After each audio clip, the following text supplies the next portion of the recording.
여러분 반갑습니다. 오늘 말씀을 통해서 하나님의 은혜를 같이 경험했으면 좋겠습니다. 오늘 말씀은 출애굽기 13장 17절에서 22절까지의 말씀입니다. 출애굽기 13장 17절에서 22절의 말씀을 우리 영상을 보고 계시지만 한 목소리로 같이 읽도록 하겠습니다. 시작. 바로가 백성을 보낸 후에 블레셋 사람의 땅의 길은 가까울지라도 하나님이 그들을 그 길로 인도하지 아니하셨으니 이는 하나님이 말씀하시기를 이 백성이 전쟁을 하게 되면 마음을 돌이켜 애굽으로 돌아갈까 하셨음이라. 그러므로 하나님이 홍해의 광야 길로 돌려 백성을 인도하심에 이스라엘 자손이 애굽 땅에서 대열을 지어 나올 때에 모세가 요셉의 유고를 가졌으니 이는 요셉이 이스라엘 자손으로 단단히 맹세하게 하여 이르기를 하나님이 반드시 너희를 찾아오시리라. 너희는 내 유고를 여기서 가지고 나가라 하였음이더라.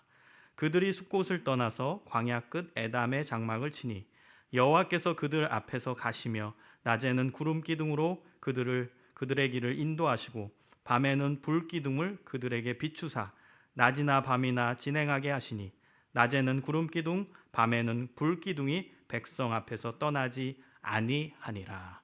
아멘. 오늘은 행복한 광야 인생이라는 제목으로 말씀을 증거하겠습니다. 오늘 본문 말씀은 이스라엘 백성들이 출애굽했을 때 그 직후에 일어난 이야기를 담고 있습니다. 이집트에서 나와서 이스라엘 가나안 땅으로 가기 위한 길은 몇 가지가 있었습니다. 그 중에 제일 좋은 길은 지중해변을 끼고 올라가는 해변길이었습니다. 그 해변길 빼고는 내륙으로 들어가면 광야가 버티고 있었기 때문에 그 길은 척박하고 그 길은 너무나 힘든 길이었다라는 것입니다. 그러면 우리가 쉽게 생각하기에 어느 길을 택해야 되겠습니까? 해변길이죠. 해변길은 최단 기간에 갈 수 있고 옆에는 지중해에서 불어오는 바람이 있고 시원하게 그 바람을 맞으면서 걸어가면 빨리도 갈 수 있고 쉽게도 갈 수 있었습니다. 그런데 해변길로 가지 않고 내륙으로 들어가면 척박한 사막과 같은 그 광야의 길을 갈 수밖에 없었습니다. 그럼 해변길로 가야 되죠. 그런데 하나님은 그 해변길로 가는 것을 막으셨습니다. 그 이유가 17절에 나옵니다. 제가 읽어드릴게요. 바로가 백성을 보낸 후에 블레셋 사람의 땅의 길은 가까울지라도 하나님이 그들을 그 길로 인도하지 아니하셨으니 이는 하나님이 말씀하시기를 이 백성이 전쟁을 하게 되면 마음을 돌이켜 애굽으로 돌아갈까 하셨음이라. 그 해변길에는 블레셋이 버티고 있었습니다. 블레셋 사람들이 거기에 거주하고 있었기 때문에 이스라엘 백성들의 해변길을 가다가 블레셋 사람들을 맞닥뜨리게 되는 것입니다. 블레셋 사람들은요 용맹했어요. 그리고 창을 썼습니다. 그런데 이스라엘 사람들은 이집트에서 종노릇 노예 생활을 했기 때문에 전쟁을 치러본 경험이 없습니다. 그 이스라엘 백성들이 무서운 블레셋 사람을 맞닥뜨리면 어떻게 생각하겠습니까? 아이고야 우리 이제 죽었다. 돌아가자. 이집트로 다시 돌아가자. 하나님을 버리고 다시 이집트로 돌아갈 수도 있는 거예요. 하나님이 이끌어 주시는 그 믿음을 버리고 다시금 옛날 모습으로 이집트로 돌아가자. 우리는 그 상태가 더 낫다. 그 속박의 상태가 오히려 더 낫다. 무섭다. 우리는 돌아갈 수도 있었기 때문에 그 마음을 먹을까 봐 하나님께서 그 해변길로 인도하지 않으셨다라는 거예요. 그리고 하나님은 18절에 보면 홍해의 광야길로 돌려보내셨다라고 성경은 기록하고 있습니다. 여러분 오늘 본문 말씀을 보시면서 어떤 생각이 드십니까? 우리는 해변길 가고 싶잖아요. 좀 더 빠른 길, 좀 더 편리한 길, 좀 더 좋은 길. 그 길을 우리는 보기에 좋은 길을 가고 싶어 해요. 그런데 하나님은 그 해변길을 원하지 않으신다라는 사실입니다. 하나님도 그 해변길을 좋아하시면 얼마나 좋겠습니까? 우리의 바람이죠. 근데 하나님께서 인도하시는 모습, 인도하시는 과정은 해변길이 아니라 척박한 광야길입니다. 그런데요, 그 광야에 답이 있습니다. 그 해변길로 들어가면 처음에는 안정적이고 편안할 수도 있지만 결국에는 블레셋을 만날 수밖에 없는 길입니다. 실패하는 길입니다. 하나님을 잊어버리는 길입니다. 그래서 우리는 그 길을 가면 안 됩니다. 하나님께서 원하시는 그 광야 길은 처음에는 힘들 수 있고 괴로울 수도 있고 그 다음에 불편할 수도 있어요. 그러나 그 광야 길이 결국 승리하는 길입니다. 결국 그 광야 길이 하나님과 동행하고 하나님과 함께하는 하나님이 계시는 공간이 되는 것입니다. 저는 10여 년 전에 군대에서 군종 목사로 사역을 했습니다. 군종 목사 사역을 할 때 책을 쓰게 됐어요. 군종 목사 사역 이전에는 청소년 사역을 했는데요. 이제 군종 목사 되고 나서 1년 지나서 어떤 출판사로부터 책을 써달라는 부탁을 받게 됐습니다. 청소년 사역을 했던 노하우를 담아서 책을 써달라는 부탁이었습니다. 그리고 그 책을 썼는데 잘 팔리게 됐습니다. 그래서 이제 청소년 분야에 조금 알려지게 됐습니다. 제가 군종 목사 마지막 이제 제대하기 전 마지막 3년 이제 군종 목사 의무 기간이 있는데요. 3년 차 때 이제 제대가 한 2달 남은 거예요. 그런데 어떤 기독교 단체와 연결이 됐습니다. 그리고 너무나 좋은 제안을 받았습니다. 그 제안은 제가 군대에서 나와서 군종 목사 사역을 마치고 그 다음에 청소년 사역을 전국적으로 할 수 있도록 도와주겠다라는 제안이었어요. 제가 쓰는 모든 원고를 책으로 다 내주겠다고 했고요. 선교단체도 설립해 준다고 했고요. 직원도 뽑아준다고 했고요. 공간도 준다고 했고요. 원하는 대로 다 해주겠다라고 제안을 한 것입니다. 저는 그때요 20대 후반에 아주 젊은 목사였어요. 얼마나 저에게는 기분이 좋았는지 몰라요. 이제 나도 이제 20대 후반에 이렇게 이제 조금 있으면 유명해지는 목사가 되는가 보다. 그런 착각에 빠졌어요. 그래서 제대로 기도도 하지 않고 그 기독교 단체와 얘기한 거에 대해서 이제 서류로 계약 사인을 맺었습니다. 그래서 저는 이제 제대를 기다리고 있었죠. 2달 후면 전역이다, 제대다. 그리고 나면 나는 멋있게 내가 원하는 사역을 할 수 있구나.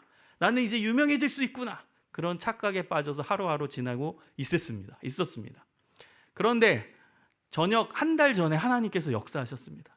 하나님께서 기가 막힌 방법으로 이것은 이제 너무 길기 때문에 제가 이 스토리는 다 얘기하지 못하지만 너무나 기가 막힌 방법으로 저를 인도네시아로 인도하셨어요. 저는 인도네시아에 관심도 없었고요. 인도네시아가 어디에 붙어 있는지도 몰랐고요. 인도네시아어도 한마디도 못해요. 그런데 하나님께서 강권적인 역사하심으로 저를 제가 이렇게 표현합니다. 딱 들어서 인도네시아에 갖다 놓으셨어요. 제가 제대하고 한 달 후에 저는 인도네시아로 갔습니다. 그리고 인도네시아에서 사역을 감당하게 됐습니다. 저는 준비도 안 됐어요. 갑자기 가게 됐어요. 그리고 인도네시아에 대해서 몰라요. 인도네시아어도 몰라요. 얼마나 힘들었겠어요. 젊은이 사역자가 없다라는 소식을 듣고선 제가 가게 된 것입니다. 하나님의 강력한 역사 사인을 받고 처음에는 너무나 힘들었습니다. 뭐가 제일 힘들었냐면 몸이 아팠어요. 장티푸스 2번을 앓고 이상한 바이러스가 귀에 침투해가지고 어지럼증이 생겼어요. 그래서 너무 힘들었습니다. 제일 힘들었던 거는 뭐냐면 그래도 한국에서는 나를 강사로 불러주는 데가 있었고 알아주는 사람들이 있었는데 인도네시아 갔더니 저를 알아주는 사람이 단 한 명도 없는 거예요. 그 사역적 외로움이 너무너무 컸습니다. 내가 여기 왜 있지? 내가 여기 왜 왔지? 내가 한국에 있었으면 잘했을 텐데 내가 옛날에 하고자 했던 그거 했으면은 엄청나게 지금 전국적으로 유명해지고 많은 사역을 했을 텐데 내가 인도네시아 와서 지금 뭐 하는 거지? 하루하루 힘들게 살았습니다. 한 10개월쯤 지났을 땐가요? 기도 중에 하나님께서 강력하게 제 마음 가운데 역사해 주셨습니다. 그리고 메시지를 주셨어요. 그 메시지는 뭐였냐면 너 너무 교만했어. 넌 지금 진짜 목사가 되어야 해. 내가 왜 인도네시아 땅으로 너를 인도한 줄 알아? 너의 교만함을 낮추는 거야. 너의 껍데기를 내려놓게 하는 거야. 그리고 진짜 하나님의 종으로 거듭나게 하는 거야. 하나님의 강력한 음성을 듣고 저는 정말 펑펑 울었습니다. 그렇구나. 인도네시아 땅으로 인도하신 것, 그게 하나님의 뜻이었구나. 어찌 보면 광야길 같은 이곳이 하나님이 역사하시는 곳이었구나. 나의 겉멋든 잘못된 모습, 교만한 잘못된 모습, 그거를 다 깎아내리셨습니다. 그리고 저의 민낯을 보게 됐습니다. 하나님의 이름으로 사역을 한다고 했지만 결국 나를 높이기 위한 사역이었구나. 나는 가짜였구나. 그래서 철저하게 하나님 앞에 회개하고 이제 정말 하나님 뜻대로 사역을 감당하겠습니다. 이제 하나님의 뜻대로 하나님이 기뻐하시는 종이 되겠습니다. 결단했습니다. 그리고 놀랍게 하나님께서 많은 영향력을 주셨습니다. 그래서 인도네시아 젊은이들을 살리는 사역도 감당했고요. 청소년 사역도 했고요. 그리고 너무나 좋은 사람들을 많이 만났습니다. 더 놀라운 것은 하나님께서 저에게 너무나 귀한 사명을 주셨습니다. 그 사명은 교육 전문가가 되라는 거예요. 교육 전문가가 돼서 소외된 자들을 위해서 기독교 교육을 하는, 소외된 자들을 위해서 복음을 전하는, 청소년들을 위해, 소외된 청소년들을 위해서 생명을 살리는 사역을 하라는 하나님의 강력한 사명을 받게 됐습니다. 그래서 저는 교육 전문가가 되기 위해서 나중에 공부도 했고요. 그리고 소외된 청소년들, 소외된 자들을 찾아서 기독교 교육을 하고 또 기독교 교육을 연구하는 일을 지금도 감당하고 있습니다. 사랑하는 여러분, 해변길과 광야길이 놓여 있을 때 우리는 고민도 하지 않고 해변길을 택하는 경향이 있습니다. 그런데요, 그 길로 가지 마십시오. 해변길이 처음에는 좋아 보이나 그 길에는 하나님이 역사하지 않는 길일 수 있습니다. 하나님은 광야길을 원하십니다. 우리가 광야길을 선택할 수 있는 결단이 있어야 됩니다. 광야길을 선택할 수 있는 헌신이 있어야 됩니다. 여러분, 창세기에서 아브라함과 롯을 아시죠? 아브라함과 롯의 선택을 비교해 보세요. 롯은 자신의 눈에 보기에 좋을 만한 비옥한 소돔을 선택했습니다. 그 소돔이 바로 해변길이었어요. 보기에 너무나 비옥하고 너무나 좋고 그 다음에 농사도 잘 지을 것 같고 그 다음 저기가 경제적으로 번영하고 그 해변길을 롯은 선택했어요. 아브라함은 척박한 광야길을 택했습니다. 하나님과 함께할 수 있는 광야, 하나님만이 계시면 되는 광야, 하나님과 나와 외롭게 만나지만 외롭지 않은, 왜? 하나님이 계시니까. 그 광야가 생명의 길이었던 거예요. 아브라함은 그 광야길을 선택했어요. 결국 어떻게 됐죠? 아브라함은 가나안 땅에 들어가서 믿음의 조상으로 하나님께서 복을 내리셨고, 롯은 그 소돔성은 멸망받는 도시가 되잖아요. 결국 자신의 아내도 소금 기둥으로 변하는 비극을 맞이하게 되었습니다. 여러분, 마태복음 7장 13절 14절에 예수님께서 말씀하십니다. 좁은 문으로 들어가라. 멸망으로 인도하는 문은 크고 그 길이 넓어 그리로 들어가는 자가 많고 생명으로 인도하는 문은 좁고 길이 협착하여 찾는 자가 적음이라. 좁은 문이 바로 오늘 본문의 광야길입니다. 여러분, 좁은 문으로 가십시오. 광야길을 선택하십시오. 하나님과 함께하는 광야, 하나님과 동행하는 광야, 하나님만 의지하는 광야, 그 광야로 가십시오. 사랑하는 여러분, 그럼 우린 이런 질문이 던져지죠.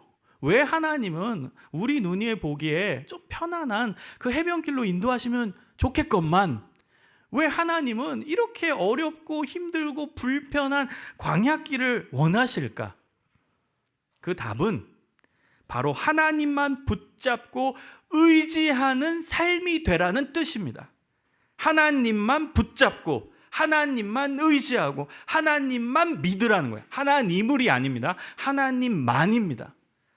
하나님도 믿고가 아닙니다. 하나님만 믿고, 하나님을 붙잡고가 아닙니다. 하나님만 붙잡고입니다.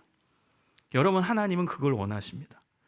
광야는 인간이 살 수 없는 곳입니다. 낮에는 온도가 섭씨 40도까지 올라갑니다. 밤에는 온도가 영하까지 내려갑니다. 맹수둑이 우글거립니다. 온갖 해충과 독이 있는 전갈들이 우글우글 거리는 곳이 광야입니다. 여러분, 이런 곳에서는 사람이 살 수가 없습니다. 게다가 광야에는 물도 없어요. 물을 구하기가 정말 하늘의 별 따기죠. 음식은 더더욱 구할 방법이 없습니다. 이곳에서 인간이 스스로 산다고요? 이거는 꿈 같은 얘기입니다. 인간 스스로 아무리 노력해도 이 광야에서는 도저히 살아갈 길이 없는 것입니다. 그래서 하나님만 붙잡을 수밖에 없는 곳이 광야입니다. 내 스스로 살 수가 없는 공간이니까. 하나님은 낮에는 구름 기둥으로 밤에는 불 기둥으로 이스라엘 백성들을 보호하셨습니다. 구름 기둥은 낮에는 40도까지 올라가는 날씨에 이스라엘 백성들이 타 죽지 않도록 보호하는 역할을 했습니다. 실제로요, 저도 거기 가봤거든요. 이스라엘에 가봤는데요, 그 태양이 너무너무 강렬해가지고요, 선크림도 안 바르고 모자도 안 바르고 나가잖아요. 진짜 타 죽겠더라고요. 구름 기둥은 타 죽지 않도록 진짜 막아주신 거예요. 보호하신 겁니다. 자, 밤에는 영하권까지 떨어지니까 너무너무 춥잖아요. 추우니까 불기둥을 보내셔서 얼어 죽지 않도록 보호하신 거예요. 지금이야 파카가 있고 다 있지만 그때 그런 옷이 있나요? 없잖아요. 얇은 옷 입고선 그 영하권의 날씨를 밤에 지낸다? 이건 얼어 죽을 일이죠. 그래서 하나님께서 불기둥을 보내셔서 보호하신 겁니다. 그 다음에 밤에 불기둥 때문에 온갖 회충이 그 장막 안으로 들어오는 걸 막는 역할을 했습니다. 맹수들이 내려오는 거, 그 텐트 안으로 들어오는 걸 불기둥이 막아주는 역할을 했던 것입니다. 22절 말씀을 보면 낮에는 구름기둥, 밤에는 불기둥이 떠나지 않고 항상 이스라엘 백성들과 동행하셨다라고 성경은 기록합니다. 이스라엘 백성들은 불기둥과 구름기둥을 보면서 아, 하나님이 우리와 함께 하시는구나, 임마누엘의 하나님을 경험했던 것입니다. 그리고 하나님은 만나와 메추라기를 보내셔서 먹을 거 먹고 살게 도와주셨고, 또 때마다 물가로 인도하셔서 생명을 유지할 수 있도록 이스라엘 백성들을 보호하셨습니다. 사랑하는 여러분, 하나님이 이렇게 이스라엘 백성들을 도와주셨어요. 이스라엘 백성들은 하나님만 의지할 수 있었어요. 광야는 하나님만 의지할 수 있는 공간이기 때문에 생명의 길인 것이고, 그 광야는 놀라운 하나님의 은혜가 있는 공간인 것입니다. 여러분, 하나님만 붙잡고 의지하는 사람은 마지막으로 어떻게 살아야 할까요? 그 답은 하나님께서 말씀하시면 나아가고 하나님의 뜻이 아니면 멈춰서는 삶을 사는 것입니다. 이건 당연한 것이죠. 여러분, 우리는 성경책이 우리 손에 있기 때문에 이스라엘 백성들이 광야에서 어떤 경로를 따라서 결국 가나안 땅에 들어갔는지 알 수 있습니다. 그러나 시점을 이스라엘 백성들 이 출애굽기 시점으로 돌려본다면 이들은 자신의 앞에 어디로 가야 될지, 앞으로 어디로 경로를 따라서 갔더니 가나안 땅으로 가더라, 이런 경로를 전혀 알지 못했습니다. 알지 못하고 간 겁니다. 모세조차도 몰랐어요. 경로가 어떻게 되는지. 가나안 땅으로 가는 경로가 다음 이틀 후엔 어디로 가는지, 열흘 후엔 어디로 가는지 몰랐습니다. 1년 후에 어디에 있을지 몰랐습니다. 전혀 몰랐습니다. 그저 구름 기둥이 장막 위에서 떠올라서 가면 따라간 거예요. 구름 기둥이 멈추면 멈추는 거예요. 언제 동안 멈출지 몰라요. 멈춰있는 공간에서는 열심히 거기서 텐트 치고 사는 거예요. 또 구름 기둥이 떠올라서 이동하면 따라가는 거예요. 또 멈추면 또 멈추는 거예요.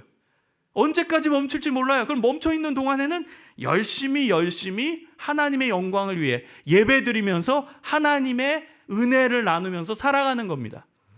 여기서 중요한 점을 발견할 수 있죠? 우리 믿는 자들 어떻게 살아야 돼요? 여러분, 진짜 광야 인생을 살고 싶어요? 하나님과 동행하는 행복한 인생을 살고 싶으세요? 그럼 잘 들으세요. 뭐가 중요한 거예요? 하나님이 나아가시면 내가 나아가는 거예요. 하나님이 앞서시는 거예요. 그 다음 하나님이 멈추시면 내가 멈춰 서는 거예요. 그 다음은 멈춰 섰어요. 여기 있으라고 하나님 말씀하셨어요. 그럼 있는 동안에는 최선을 다해서 하나님의 영광을 위해 사는 거예요. 멈춰라 한 곳이 1년일지 2년일지 10년일지 몰라요. 그 공간에서 선한 영향력 발휘하며 예배 잘 드리며 하나님 잘 섬기며 하나님 붙들며 열심히 거기서 사는 겁니다. 하나님이 있으라고 한 곳에서 그 텐트 치며 열심히 사는 거예요. 그러다가 하나님이 이동하라, 그럼 또 이동하는 거예요.